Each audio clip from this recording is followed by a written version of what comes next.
na naglaro ng Rolbo.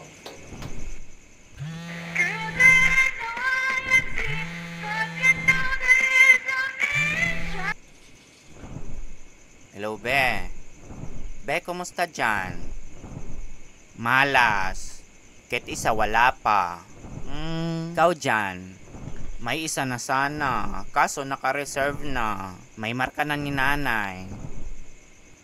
Ilang araw na tayong nagsasayang ng langis. Ang mahal pa naman.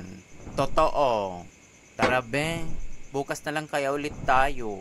Parang ang malas natin ngayon. Okay, sige. Kita na lang tayo sa parking area.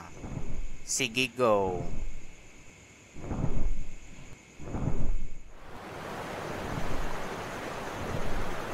Connected.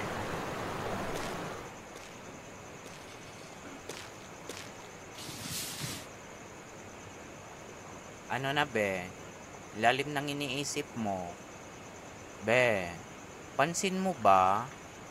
Ang bilis maubos ng mga buntis dito sa atin. Kahit tayo lang naman yung mga aswang dito. Actually, pansin ko din yan, Be. Nagtataka na din ako, almost 2 weeks na laging ganito. I feel like there's something wrong. I feel the same.